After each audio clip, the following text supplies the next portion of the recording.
मृत्योर्मामृतङ्गमया।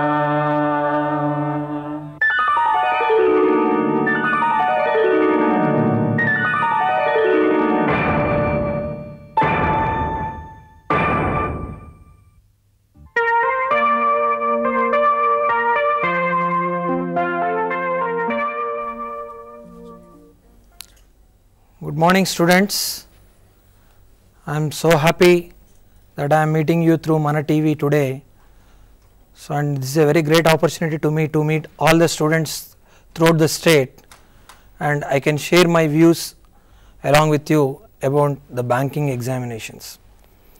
Banking examinations అనగానే మనకు ఒక భావన, ఎలా కొట్టాలి ఎగ్జామినేషన్. ఈ రోజుల్లో మనకు చూస్తున్నాం, మనం బయట సాఫ్ట్వేర్ ఇండస్ట్రీ కానీ ఇంకేదైనా ఇండస్ట్రీ చూసినట్టయితే స్లంప్లో ఉండి వేల ఉద్యోగాలు పోయి నిరాశ నిస్పృహల మధ్య చాలామంది కొట్టుమిట్టాడడం గమనిస్తున్నాం. ఈ సందర్భంలో వేల నోటిఫికేషన్స్, వేల పోస్టులతోటి అన్ని బ్యాంకింగ్ రంగాలు ముందుకు రావడం ఆశాజనక పరిణామం. ఈ సందర్భంగా నేను నాకు తెలిసిన మేరకు బ్యాంకింగ్ ఎగ్జామినేషన్స్ గురించి మీతో కొన్ని విషయాలు పంచుకుందాం అనుకుంటున్నాను. బ్యాంక్ జాబ్ అనగానే మనకు ముందు గుర్తుకొచ్చేది decent salary, recognition in the society, job satisfaction, అదేవిధంగా గ్యారంటీడ్ గ్రోత్. ఒకసారి కనుక మనం మన ప్రతిభ నిరూపించుకున్నట్టయితే ఇక్కడ మన ప్రతిభకు మనమే కులమానం, ఎవరు తీసేయరు. మనంతటా మనము ఒకవేళ వెళ్ళాలనిపిస్తే తప్ప ఆ లక్రేటివ్ కెరియర్, ఆ బ్రహ్మాండమైన కెరియర్ నుంచి మనం బయటికి పోలేం. మరి ఎక్కడ అసలు ఈ బ్యాంకింగ్ జాబ్, ఈ బ్యాంకింగ్ రంగంలో ఉద్యోగం సాధించాలంటే మనకు ప్రాబ్లం ఎక్కడ ఎదురవుతుంది? బయట వేల పుస్తకాలు మార్కెట్లో అవైలబుల్ ఉన్నాయి. ఆర్ఎస్ అగర్వాల్ అని ఒకళ్ళు అంటారు, ఎంకే టైరా అని ఇంకొకళ్ళు అంటారు. అసలు మనం ప్రిపేర్ కావాలి, ఏది ప్రిపేర్ అయితే మనం బ్యాంకింగ్ ఎగ్జామ్లో విజయం సాధిస్తాము అనేది చాలామంది మెదడులో తొలిచేస్తున్న ప్రశ్న. ఇంకొకటి, మేము చాలా బాగా ప్రిపేర్ అవుతున్నాం కానీ టైం మేనేజ్మెంట్ దగ్గర చాలా ప్రాబ్లం వస్తుంది, దీనికి ఏమైనా సొల్యూషన్ ఉంటుందా? వీటన్నిటికీ మించి సార్, కొంతమంది పిల్లలు చెప్తుంటారు, సార్ మేము ఇప్పటివరకు 21 years నుంచి 28 years వరకు చాలాసార్లు ఎగ్జామినేషన్ అటెంప్ట్ చేస్తున్నాము, కానీ లాస్ట్ మూమెంట్ వరకు వచ్చి పోతుంది, దానివల్ల మేము వెక్స్ అయిపోయినాం సార్, ఇంకా బ్యాంక్ ఎగ్జామ్స్ రాయము అని నిరాశ నిస్పృహల మధ్య చాలామంది మాకు చేయడం జరుగుతుంది. మరి వాళ్ళకి ఎటువంటి సొల్యూషన్ ఉంది? సిస్టమాటిక్ ప్రిపరేషన్, ఒక ప్రణాళికాబద్ధమైన ప్రిపరేషన్ కనుక మీరు చేసినట్లయితే అది తప్పకుండా మీకు మేలు చేకూరుస్తుంది. అనంతరం ప్రిపరేషన్తో పాటు ప్రతి సమస్యను విగరస్గా ప్రాక్టీస్ చేసి దాని అనాలిసిస్ చేసుకున్నట్టయితే మనకు ఫ్రూట్ఫుల్ రిజల్ట్ అనేది తప్పకుండా దొరుకుతుంది. ఇంకొకటి అక్యురసీ అనేది, అంటే మనం చేస్తున్న ప్రశ్నకు సంబంధించిన సొల్యూషన్ ఎంత సమయంలో చేస్తున్నాము, ఎంత కరెక్ట్గా చేస్తున్నాము అనేది కూడా ప్రాతిపదికగా తీసుకోవడం జరుగుతుంది. ఇక సిలబస్ విషయానికి వస్తే చాలామందికి చాలా రకమైన అపోహలు ఉన్నాయి. సార్, స్టేట్ బ్యాంక్ ఆఫ్ ఇండియాకి ఒక రకమైన సిలబస్ ఉంటుంది, సెంట్రల్ బ్యాంక్ ఆఫ్ ఇండియాకి ఇంకొక రకమైన సిలబస్ ఉంటుంది, బ్యాంకింగ్ ఆఫ్ ఇండియాకి ఇంకొక రకమైన సిలబస్ ఉంటుంది అని పదే పదే క్వశ్చన్స్ రేజ్ చేయడం జరుగుతుంటుంది. కానీ అది ఒక అపోహ మాత్రమే. దాన్ని మనం అసలు ఏ రకమైన సిలబస్ కామన్గా ఉంటుంది అనేది చూసుకున్నట్టయితే, మనం ఒక graduate or +2 student with mathematics at SSC level, 10వ తరగతి మ్యాథ్స్ కనుక పరిపూర్ణంగా చేయగలిగిన విద్యార్థి ఎవరైనా కూడా ఈ ఫైట్లో, ఈ బ్యాటిల్లో పార్టిసిపేట్ చేయవచ్చు. కామన్గా వచ్చిన సిలబస్ చూస్తే quantitative aptitude, reasoning, English, computer skills, marketing. అయితే కొన్ని బ్యాంకులు మాత్రం కంప్యూటర్ స్కిల్స్, మార్కెటింగ్ మీద అంతగా శ్రద్ధ కనబరచడం లేదు.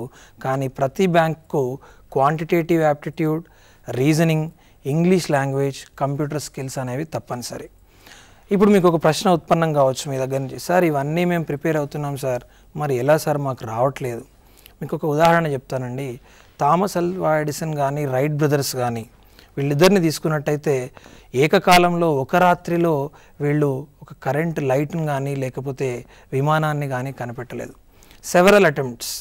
After several attempts they have made ఎన్నో ఫెయిల్యూర్స్ వచ్చాయి, ఎన్నో ఒడిదుడుకులు ఎదుర్కొన్నారు. ఇక మేము సాధించలేము అని ఒక రకమైన నిరాశకు లోనయ్యారు. కానీ చివరికి తుదకంటా ప్రయత్నించి చివరకు కృతకృత్యులయ్యారు. దీన్ని బట్టి మనకి ఏమర్థమవుతుందండి? ప్రతిదీ ఏదైనా కూడా హార్డ్ వర్క్, మీరు నిరంతర శ్రమ చేయండి, విజయం దానంతటదే వరిస్తుంది. ఇక ఎగ్జామినేషన్ ప్యాటర్న్ ఎలా ఉంటుందో ఒకసారి చూస్తే, బ్యాంకింగ్ పిఓస్కి 135 నిమిషాలు మనకు కేటాయించడం జరుగుతుంది సాధారణంగా అన్ని బ్యాంకులకు. ఇందులో 4 ప్రధాన విభాగాలుగా విభజిస్తే, మొట్టమొదటిది జనరల్ అవేర్నెస్, అది 50 మార్కులకు ఉంటుంది. అది మీరు ఇంగ్లీష్లో కానీ హిందీలో కానీ అటెంప్ట్ చేయవచ్చు. రెండవది ఇంగ్లీష్. చాలామంది తెలుగు మీడియం విద్యార్థులు ఈ విషయంలో చాలా వెనుకంజ వేస్తుంటాము అని ఒక ఇన్ఫీరియారిటీ కాంప్లెక్స్కి లోనవుతారు. కానీ అదేమీ లేదండి, దానికి కూడా సొల్యూషన్ ఉంది. ఇంగ్లీష్లో మాస్టర్ ఎలా కావాలి అనే దానికి కూడా మనము కొన్ని టిప్స్ అండ్ టోస్ ఇవ్వడం జరుగుతుంది. అలాగే క్వాంటిటేటివ్ యాప్టిట్యూడ్, బేసిక్గా మ్యాథమెటిక్స్ నాలెడ్జ్ ఉన్న వాళ్ళందరూ కూడా ఈ క్వాంటిటేటివ్ యాప్టిట్యూడ్ చేయగలరు. కానీ దానికి లాజికల్ థింకింగ్ కూడా జత చేయవలసి ఉంటుంది. అనంతరం లాస్ట్ సెక్షన్కి వస్తే రీజనింగ్, ఇది 75 మార్కులకు ఉంటుంది. గతంలో చెప్పుకున్నట్టు మిగతా 3 సెక్షన్లు 50 మార్కులకు ఉండగా ఈ ఒక్క సెక్షన్కు మాత్రం అధిక వెయిటేజీ కల్పించారు. ఇది కూడా మీరు ఇంగ్లీష్లో కానీ హిందీలో కానీ అటెంప్ట్ చేయవలసి ఉంటుంది. దీంట్లో క్రూషియల్ సెక్షన్ వచ్చేసి జనరల్ అవేర్నెస్, దాని మీద మీరు చాలా పట్టు సాధించవలసి ఉంటుంది. మొత్తం 225 మార్కులకు గాను ఈ పరీక్ష మీకు జరుగుతుంది. మరి ఎలా స్కోర్ చేయాలి సార్? ఎంత స్కోర్ చేయాలి సార్? ఒక వ్యక్తి 65% కన్నా ఎక్కువ స్కోర్ చేయగలిగితే తప్పకుండా అతనికి ఇంటర్వ్యూ కాల్ రావడానికి ఆస్కారం ఉంది. సార్ లేదు సార్, మేము 70% కన్నా ఎక్కువ స్కోర్ చేస్తున్నాము, తప్పకుండా మీరు సెలెక్ట్ అవ్వడానికి కూడా అవకాశాలు మెండుగా ఉండడం జరుగుతుంది. ఇందులో కూడా ప్రతిదాన్ని మీరు కూలంకషంగా నిర్ణయించుకొని ఎలా ప్రిపేర్ కావాలి, ఏంటి మన ప్రణాళిక అనేది తెలుసుకుంటే విజయం అతి సులువు. ఇందులో సార్ నెగటివ్ మార్క్ గురించి మాకు చాలా అపోహలు ఉన్నాయి. ఏంటి సార్? గతంలో బిఎస్ఆర్బి ఎగ్జామినేషన్స్ కండక్ట్ చేసినప్పుడు ఎప్పుడైతే కాంపిటీషన్ చాలా తక్కువగా ఉన్న తొలినాళ్లలో అసలు నెగటివ్ మార్కింగ్ అంశమే లేదు. రాను రాను బ్యాంకింగ్ ఎగ్జామినేషన్స్కి విపరీతమైన పోటీతత్వం పెరిగిపోయి కొన్ని పరీక్షలకు ఎంఏ క్వాలిఫికేషన్, పిహెచ్డి క్వాలిఫికేషన్ ఉన్నవాళ్ళు కూడా 10వ తరగతి మినిమం క్వాలిఫికేషన్ ఉన్న వాళ్ళకి అప్లై చేసుకోవడం జరుగుతుంది. అలాంటి సందర్భంలో మరి క్వశ్చన్ పేపర్ను కన్ఫైన్ చేసి క్వాలిటీని పెంచడానికి బ్యాంకింగ్ రంగం ఒక నిర్ణయం తీసుకుంది. ఏంటది? నెగటివ్ మార్కింగ్ పెట్టాలి. ఎలా నెగటివ్ మార్కింగ్? జనరల్గా మనం చూస్తుంటాం, ప్రతి పరీక్షను ఓఎంఆర్ షీట్ ఇస్తారు మనకు, నెగటివ్ మార్కింగ్ లేకపోతే ఇమ్మీడియట్గా మనకు తోచిన ఆన్సర్ను మార్క్ చేయడం జరుగుతుంది. ఇక్కడ అలా చేసిన వాళ్ళు తగిన మూల్యం చెల్లించుకోక తప్పదు. మీకు తెలిసిన ఆన్సర్ మాత్రమే దయచేసి అందులో మార్క్ చేయండి. ప్రతి తప్పు ప్రశ్నకు మీరు ఏదైతే తప్పు చేస్తారో ప్రతి 4 ప్రశ్నలకు, ప్రతి 4 తప్పులకు ఒక మార్క్ కట్ చేయడం జరుగుతుంది. అంటే ఒక్కోసారి అది నెగటివ్ మార్కింగ్లో కూడా వెళ్ళడం జరుగుతుంది. కాబట్టి మనకు పక్కాగా తెలిసిన ఆన్సర్ను మాత్రమే మనకు మార్క్ చేస్తే దానివల్ల మనకు సౌలభ్యం చేకూరుతుంది. సార్ మరి టైం ఎలా డివైడ్ చేసుకోవాలి? టైంకి వస్తే జనరల్గా చూసుకుంటే కరెంట్ అఫైర్స్ ఆర్ జనరల్ నాలెడ్జ్కి 10 నుంచి 15 నిమిషాల కన్నా ఎక్కువ పట్టదు. ఎందుకంటే ఇందులో మనం సొల్యూషన్స్ చేయము, మన లాజికల్ థింకింగ్ కూడా పదును పెట్టే ఆస్కారం లేదు.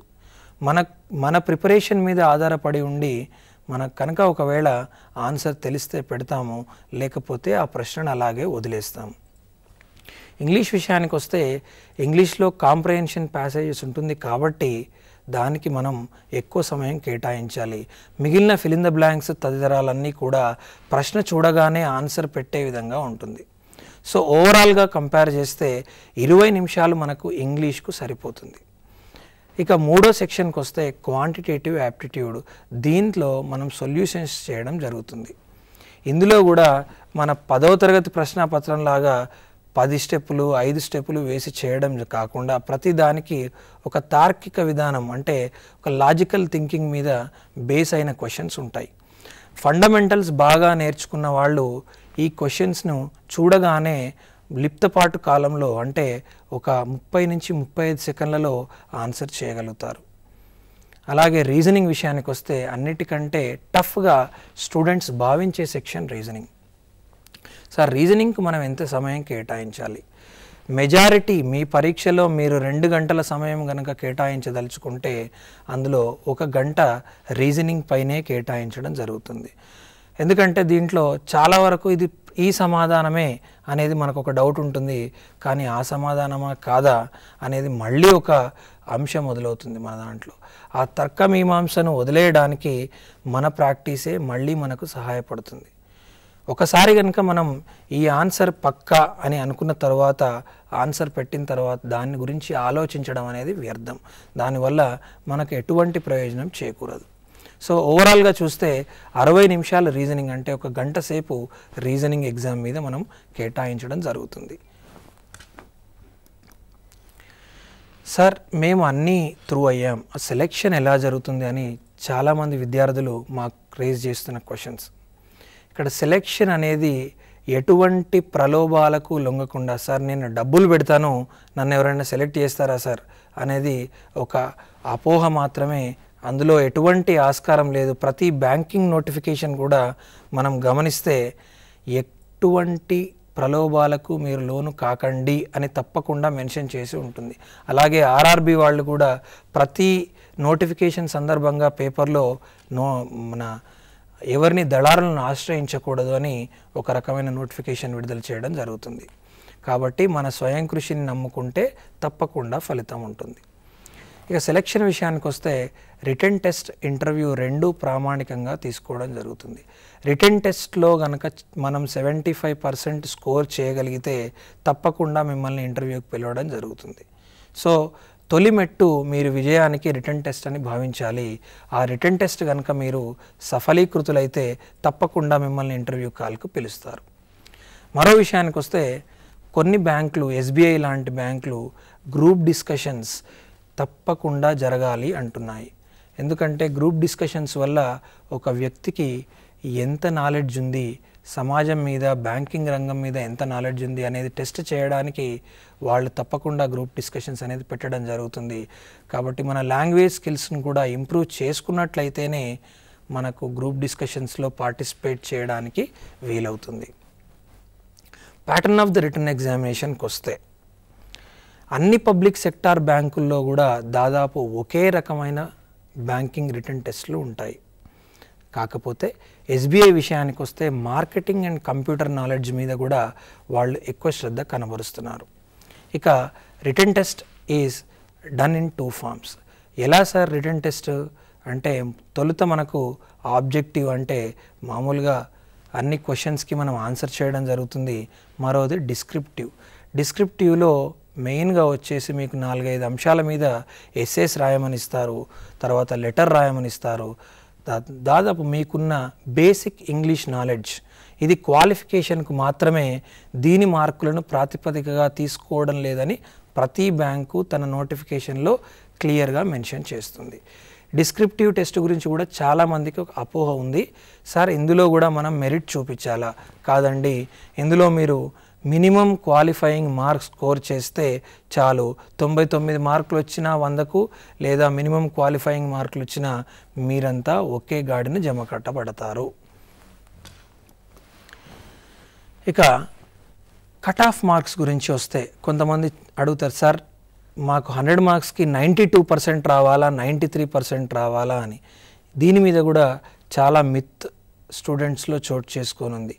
కానీ క్యాండిడేట్స్ క్వాలిఫికేషన్ మార్క్స్ అనేది ఆ పర్టికులర్ టెస్ట్లో హయ్యెస్ట్ మార్క్స్ ఎన్ని వచ్చాయి అనే దాని మీద బేస్ అయి ఉంటుంది. ఉదాహరణకు 78% శ్రీకాంత్ అనే అబ్బాయికి వచ్చాయనుకోండి, ఆ తర్వాత 77% ఆ పర్సంటైల్ ప్రకారమే కట్ ఆఫ్ అవుతుంది. కానీ 99% అనేది ఎట్టి పరిస్థితులలోనూ ప్రామాణికంగా తీసుకోబడదు. సార్ మరి ఎలా ప్రిపరేషన్ అంటే దీనికి మన విగరస్ ప్రాక్టీస్, మన ప్రతిరోజు ఒక ప్రణాళికాబద్ధంగా ప్రిపేర్ అయితేనే మనకు 80 to 90% అనేది అవకాశం ఉంది. డిస్క్రిప్టివ్ టెస్ట్కి వస్తే సార్ మనకు డ్యూరేషన్ ఎంత? డిస్క్రిప్టివ్ టెస్ట్కు మీకు నార్మల్గా మామూలు షెడ్యూల్ బ్యాంక్స్ చూస్తే 45 నిమిషాలు ఉంది, అదే ఎస్బీఐకి వస్తే 1 గంట ఉంది. ఇందులో మీకు 4 క్వశ్చన్స్ ఇస్తారు, అందులో 3 ఐచ్ఛికం. You can select any 3 out of 4 questions and each question carries 20 marks, అది టోటల్గా 60 మార్కులు. ఇందులో క్లియర్గా మెన్షన్ చేయడం జరుగుతుంది, this test will be only for qualifying, not for the shortlisting. So కాబట్టి స్టూడెంట్స్, మీరు ఆత్మన్యూనతకు లోన్ కాకండి, ఇంగ్లీష్ అనే దాన్ని చూసి భయపడకండి. మొదట మనం బేసిక్ నాలెడ్జ్ నుంచి తవ్వుకుంటూ వస్తే తప్పకుండా మనం గెట్ ఆన్ అయ్యే అవకాశం మెండుగా ఉంది. సార్ మాకు లాంగ్వేజ్, మనం తెలుగులో ఉన్నాం కదా, తెలుగులో పెడతారా? ఐఏఎస్ అట్లాంటి ఎగ్జామినేషన్సే తెలుగులో పెడుతున్నారు, మరి ఈ ఎగ్జామినేషన్స్ పరిస్థితి ఏంటి? ఇప్పటివరకు బిఎస్ఆర్బి నుంచి ఇండివిజువల్గా బ్యాంకింగ్ ఎగ్జామినేషన్స్ ఏ బ్యాంక్ అయితే ఆ బ్యాంక్ కండక్ట్ చేస్తుందో వాళ్ళకైతే ఆ తలంపు ఆలోచన రాలేదు. మనకు ఎగ్జామినేషన్ రీసెంట్గా జరిగిన ఎస్బీఐ కూడా ఇంగ్లీష్లో హిందీలో ఇచ్చారు. సో మన ఏపీ స్టూడెంట్స్కి ఇంగ్లీష్ అయితే కన్వీనియంట్ ఉంటుంది కాబట్టి మీరు ఆ లాంగ్వేజ్లోనే ప్రిపరేషన్ కావడం చాలా బెటర్. సార్ మన తెలుగులో అవకాశం ఉంటుందా? తప్పకుండా రానున్న రోజుల్లో తెలుగులో కూడా మీకు క్వశ్చన్ పేపర్ తయారు చేయడానికి ఐబీపీఎస్ వాళ్ళు శతవిధాలుగా కృషి చేస్తున్నారు. కాకపోతే దానికి రిజర్వ్ బ్యాంక్ ఆఫ్ ఇండియా నుంచి పర్మిషన్ తప్పనిసరి. ఆ క్లియరెన్స్ రాగానే తప్పకుండా మనకు తెలుగులో కూడా ప్రశ్నాపత్రం చూసే అవకాశం ఉంది. కాబట్టి ప్రతి బ్యాంక్ నోటిఫికేషన్ పడినప్పుడు మనం తప్పనిసరిగా బ్యాంక్ నోటిఫికేషన్ చదివినట్లయితే ప్రతి పాయింట్ మనకు నోట్ అయి ఉంటుంది, దానివల్ల ఏ డౌట్ ఉత్పన్నం కాకుండా ఉంటుంది. మరొక విషయం, సార్ నేను క్లరికల్ ఎగ్జామినేషన్కి అప్లై చేయాలా? సార్ నా క్వాలిఫికేషన్ ఎక్కువ అనేది మీరు పక్కన పెట్టి మీ ఏజ్ దేనికైతే ప్రామాణికంగా ఉంటుందో తప్పకుండా అన్ని బ్యాంక్స్కి అప్లై చేయండి. ఎందుకంటే భవిష్యత్తులో ఇంకా కట్ ఆఫ్స్ అయిపోయి ఏజ్ 28 ఇయర్స్ నుంచి తగ్గించే అవకాశాలు కూడా కనబడుతున్నాయి. ఎందుకంటే కాంపిటీషన్ మనం చూస్తున్నట్టయితే రోజు రోజుకి లక్షలలో పెరుగుతుంది. ఈ విషయాన్ని దృష్టిలో పెట్టుకొని మీరు ఏదైతే ఎగ్జామినేషన్కి ఎలిజిబులో either clerical or banking PO తప్పకుండా అప్లై చేయండి. ఈ విషయంలో ఎటువంటి వెనుకంజ వేయకండి. ఇంకొకటి, మనం చాలా డ్రాబ్యాక్ జరిగేది, అరే ఈరోజు నోటిఫికేషన్ పడింది కదా, నెల రోజులు ఉంది కదా, మనం నిమ్మళంగా అప్లై చేసుకుందాం. దయచేసి అటువంటి ఆలోచనకు స్వస్తి పలికి ఏ రోజైతే నోటిఫికేషన్ పడిందో దయచేసి 2 రోజులలో నోటిఫికేషన్కు అనుగుణంగా మీరు బ్యాంకింగ్కి అప్లై చేయండి. లేనట్లయితే చలాన్ల దగ్గర, ఇంటర్నెట్ అప్లికేషన్స్ దగ్గర మీకు ప్రాబ్లం ఎదురయ్యే అవకాశం ఉంది. సో ఈ విషయంలో ఎట్టి పరిస్థితుల్లో జాప్యానికి ఆస్కారం ఇవ్వకండి. సార్ మేము రిటర్న్ టెస్ట్ త్రూ అయ్యాం. సార్ మేము డిస్క్రిప్టివ్ టెస్ట్ కూడా చాలా బాగా రాసాం. సార్ మరి మాకు ఇంటర్వ్యూకు సంబంధించిన అంశాల గురించి చెప్పండి.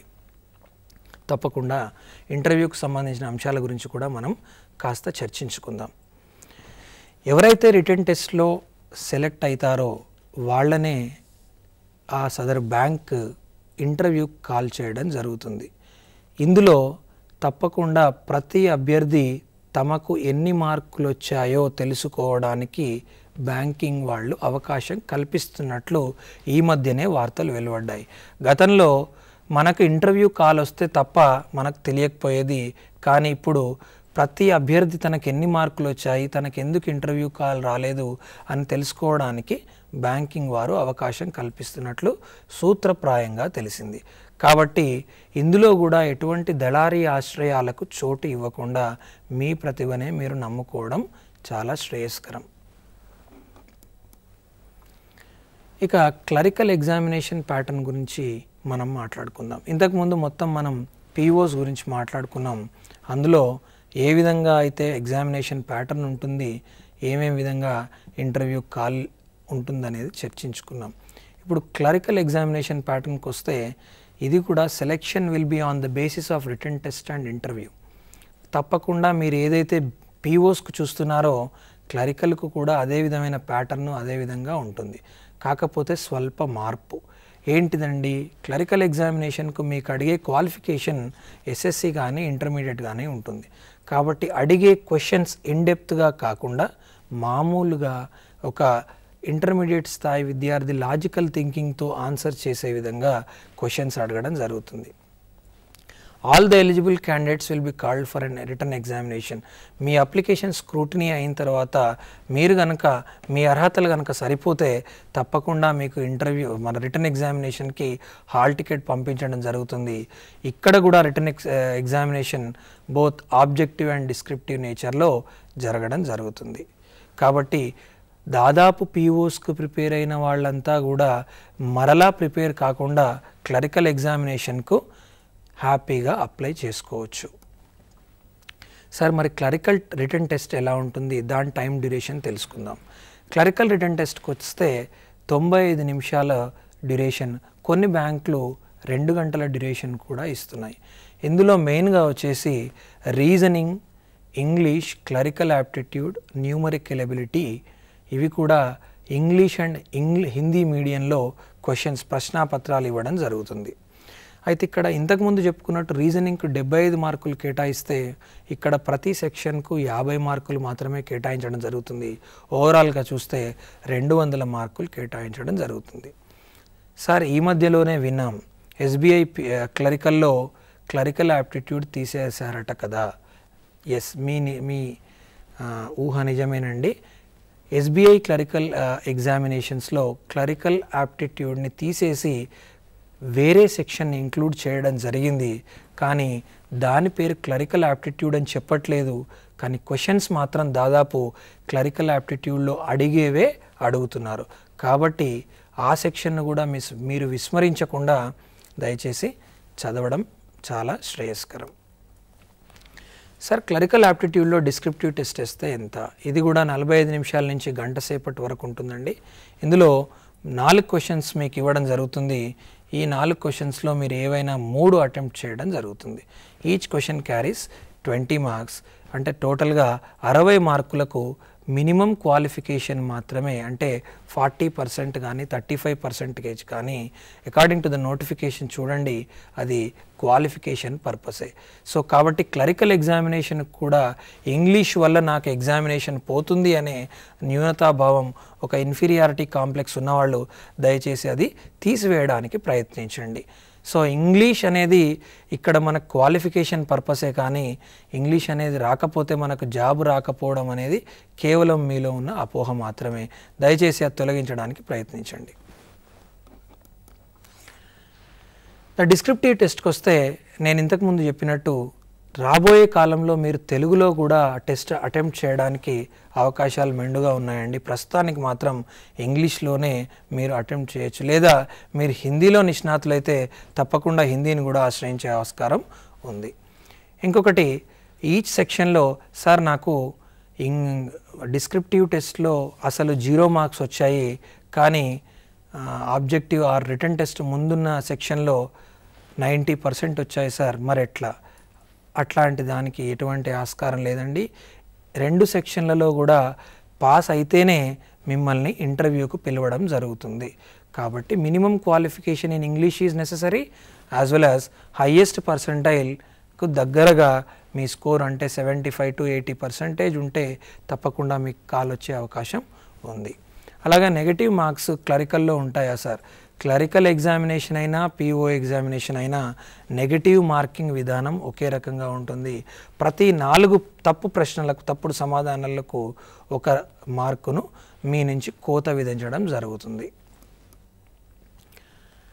Depending on the number of vacancies, only those candidates who rank sufficiently high in the return test will be called for interview. అంటే ఒక్కొక్కసారి మనల్ని 1:3 నిష్పత్తిలో పిలవచ్చు, లేదా 1:4 నిష్పత్తిలో పిలవచ్చు ఇంటర్వ్యూకి. అది కూడా మన ప్రాంతంలో, లేకపోతే మనం అప్లై చేసుకున్న బ్యాంక్లో ఎన్ని వేకెన్సీస్ ఉన్నాయి అనే దాని మీద ఆధారపడడం జరుగుతుంది. ఇక ఫైనల్ సెలెక్షన్ విషయానికి వస్తే, ranking accorded after adding the marks in objective test and interview. Me return టెస్ట్లో, ఇంటర్వ్యూలో వచ్చిన మార్కులను ప్రాతిపదికగా తీసుకొని మిమ్మల్ని ఫైనల్ సెలెక్షన్కు పిలవడం జరుగుతుంది. అక్కడ ఫైనల్ సెలెక్షన్కు వెళ్ళిన వాళ్ళు 100% మీ యాటిట్యూడ్ బాగోలేకపోతే మాత్రమే మిమ్మల్ని రిజెక్ట్ చేయడం జరుగుతుంది. కానీ ఒకసారి ఫైనల్ సెలెక్షన్ అయిన తర్వాత మిమ్మల్ని ఎట్టి పరిస్థితుల్లో వెనక్కి పంపడం జరగదు. బ్యాంకింగ్ రంగంలో కూడా నేటి రోజుల్లో చూస్తే మెరిట్ స్టూడెంట్స్ని తీసుకోవాలనుకుంటున్నారు. కాబట్టి ప్రతి బ్యాంకు ఇంకొక రానున్న 10 రోజులలో SBH కూడా 1950 సుమారు పోస్టులతో నోటిఫికేషన్ విడుదల చేయడానికి రంగం సిద్ధం చేసింది. అంటే ఇప్పుడు మీలోని ప్రతిభను బ్యాంకింగ్ వాళ్ళు క్యాష్ చేసుకుంటున్నారు అన్నమాట. మరి మీరు నిజంగా ప్రతిభావంతులైన పిల్లలు చూసుకోండి. మీరు ఎంత హార్డ్ వర్క్ చేస్తే అంత ఫ్రూట్ఫుల్ రిజల్ట్ ఉంటుందనే విషయం మాత్రం ఎట్టి పరిస్థితుల్లోనూ మరవకండి. SBI ప్యాటర్న్ ఒకసారి చర్చించుకుంటే general awareness, reasoning ability, quantitative aptitude, general English అనేవి సాధారణంగా ఇంతకుముందు చెప్పినట్టు అన్ని ఎగ్జామినేషన్స్ అన్ని బ్యాంకింగ్స్లో కూడా కామన్గా ఉంటున్న సిలబస్. కానీ మరి SBIకి సపరేట్గా computer and marketing, general English ఎందుకు పెట్టారు? దీన్ని మేము విశ్లేషిస్తే మాకు తెలిసిన విషయం ఏంటంటే మిగతా బ్యాంకులతో పోలిస్తే SBI ఆర్ SBH శాఖలు స్టేట్ బ్యాంక్ ఆఫ్ ఇండియాకు సంబంధించిన లేదా స్టేట్ బ్యాంకు సంబంధించిన అన్ని శాఖల్లో కంప్యూటరీకరణ జరుగుతుంది వేగంగా. అలాగే మీరు ATMs కనుక అబ్జర్వ్ చేసినట్టయితే number of ATMs related to SB మనం ఎక్కువగా ఫైండ్ అవుట్ చేస్తాం ప్రతి కూడలిలో కూడా. కాబట్టి కంప్యూటర్ నాలెడ్జ్, మార్కెటింగ్ నాలెడ్జ్ తప్పనిసరిగా ఉండాలి అని SBI వాళ్ళు నిర్దేశించడం జరిగింది. దానికి అనుగుణంగానే రిటన్ టెస్ట్లో కూడా computer and marketing and general English is a compulsory సబ్జెక్ట్గా వాళ్ళు మెన్షన్ చేస్తున్నారు. కాబట్టి ఇవి ప్రిపేర్ అయ్యి ఉంటే ఈ 6 డిపార్ట్మెంట్స్లో కనుక మనం పర్ఫెక్ట్ అయ్యి ఉంటే తప్పకుండా మనం ఏ బ్యాటిల్, ఎటువంటి ఎగ్జామినేషన్ అయినా కూడా అటెండ్ కావడానికి ఆస్కారం ఉంటుంది. సార్ మాకు రైట్ అప్రోచ్ ఏంటి? యాటిట్యూడ్. తప్పకుండా మనకు రావట్లేదు అంటే గొర్రెతోక పట్టుకొని గోదావరి ఈదిన చందంగానే ఉంటుంది.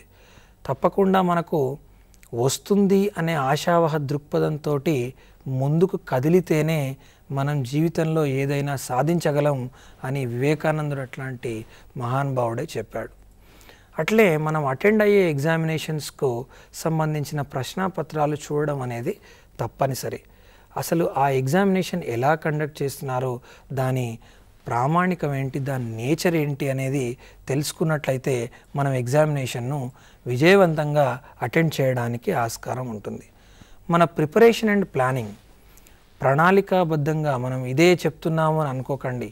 మనం ఎన్ని రోజులు ప్రిపేర్ అవుతున్నాము, ఏమేమి ఎగ్జామినేషన్ ప్రిపేర్ అవుతున్నాము అనేది మన దృష్టిలో పెట్టుకొని ఒకటి మీరు దృష్టిలో ఉంచుకోండి. అన్ని ఎగ్జామినేషన్స్కు కామన్ సిలబస్ అంటే ప్రతి దానికి విడిగా బుక్స్ పట్టుకొని చదవడం అనేది అంత శ్రేయస్కరం కాదు. ఒకే రకమైన కామన్ మెటీరియల్ని తీసుకొని ప్రిపేర్ అవ్వడం మనకు అన్ని విధాలా లాభదాయకం. అది ప్లానింగ్ అనేది మనకు తప్పనిసరిగా మెజారిటీ విజయవంతం కావడానికి మనకు అవకాశం కలిగిస్తుంది. టెస్టింగ్ నర్వ్స్, మనము వాళ్ళ నాడి పట్టుకోవాలి. జనరల్గా ఎవరైతే ఎగ్జామినేషన్ పెడుతున్నారో జనరల్గా వాళ్ళు అడిగే క్వశ్చన్స్ ఏంటి, వాటి ప్యాటర్న్ ఏంటి అనే నాడిని కనుక మనం పరిశీలించినట్టయితే if you are going to test their nerves definitely we will be reaching the heights in the future. And we should not be over ambitious. అంటే మనకు తప్పకుండా వస్తుంది, అరే మన ఆన్సరే కరెక్టే అని అనుకుంటే మనం పప్పులో కాలేసినట్టే. మీరు ఒక విషయం మర్చిపోతున్నారు, బ్యాంకింగ్ ఎగ్జామినేషన్ వాళ్ళు ఎప్పుడు కూడా మిమ్మల్ని టెస్ట్ చేయడానికే ప్రయత్నిస్తారు. సార్ ఏ రకంగా టెస్ట్ చేయడానికి సార్ అంటే మీరు ఏ రంగంలో తప్పు చేస్తున్నారో ఆ తప్పును వాళ్ళు పసిగట్టి దాన్ని ఫస్ట్ ఆప్షన్ కానీ సెకండ్ ఆప్షన్ కానీ పెట్టడానికి ప్రయత్నిస్తారు. మనం ఓవర్ అంబిషియస్గా థింక్ చేసి మనకు ఆన్సర్ రాగానే దాని లోతుపాతులు పరిశీలించకుండా అదే ఆన్సర్ పెట్టినట్టయితే 99% తప్పులు జరిగే అవకాశం ఉంది. కాబట్టి analysis of the question is compulsory. ఎప్పుడైతే అనాలిసిస్ చేయగలుగుతామో మనం విజయవంతం కావడానికి ఆస్కారం ఉంటుంది.